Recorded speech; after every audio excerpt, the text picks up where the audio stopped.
দূর, এই গরুর মাথা কেউ খায়? কি হয়েছে ভাইয়া, এগুলো ফালাই দিতেছেন কেন? এর আগে এগুলো পাক করেছিলাম, এগুলো ভাল লাগে না খেতে, তার জন্য ফেলে দিলাম। তাহলে ভাইয়া আমি এগুলো নিয়ে যাই আমার বাসায়, তুমি কি বলো? ঠিক আছে ঠিক আছে, নিয়ে যাও, আমাকে কল দিও হয়ে গেলে। ঠিক আছে ভাইয়া, রাধা হয়ে গেলে আপনাকে ডাক দেবো, আপনি খেয়ে যান মজা করে। এগুলো গাড়িতে উঠায়া বাসায় নিয়ে যাই।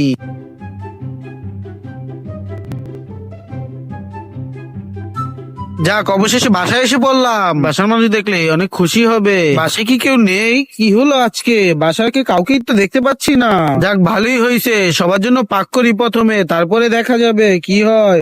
প্রথমে ভালো মতো পরিষ্কার করে নিয়েছি সবগুলো মাথা। এই ছাগলের মাথাগুলো সব গরম পানিতে দিয়ে দেবো এবং ময় মশলা সব কেটে নেব, যাতে কোনো সমস্যা না হয়। গাইস, তোমাদেরকে তো একটা কথা বলতে ভুলেই গেছি। ভিডিওতে তোমরা কি দেখেছো? গরু দেখলে অবশ্যই কমেন্ট বক্সে জানিয়ে দাও, আর যদি ছাগল দেখে থাকো তাহলে অবশ্যই সাবস্ক্রাইব করে দাও। এখানে একটা সোডা পানি দিয়ে দেবো ভেঙে ভালো করে, যাতে আমার তো ওই খাওয়ানটা অনেক মজা লাগতেছে, আমার তো মনে হচ্ছে অনেক ইয়ামি হইব। আমাদের মাংসটি প্রায় সিদ্ধই হয়ে গেছে, এখন উঠিয়ে নেব, সবগুলো মাথা উঠিয়ে নেব এবং এগুলোকে ভালো মতো ধুয়ে কেটে নেব। আর এগুলোকে দাঁত ব্রাশ করাতে হবে, কারণ এতে দাঁতে অনেক ময়লা থাকে। প্রথমে কিছু অংশ মরিচ টেলে নেব, এর ভেতরে তেল এবং পানি দিয়ে নেব, তারপরে ছাগলের মাথাগুলো সম্পূর্ণ দিয়ে নেব।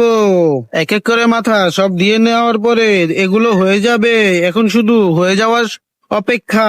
আর গাইস, তোমরা যদি ঝাল খেয়ে থাকো তাহলে অবশ্যই নানান ধরনের মশলা দিয়ে নেবে। আমরা অনেক ঝাল খাই, তার জন্য সব মশলা দিয়ে এগুলো ঢেকে দিলাম। দেখো গাইস, ছাগলের মাথাগুলো সব রাধা হয়ে গেছে এবং শুধু পরিবেশন করা বাকি। এই নেন, আপনি প্রথমে খেয়ে দেখেন কিরকম হয়েছে। প্রথমে আমিই খেয়ে দেখবো, ঠিক আছে? মজা, অনেক সুস্বাদু হয়েছে। আমিও একটা খেয়ে দেখি কিরকম হয়েছে, আপনি যেহেতু বলতেছেন।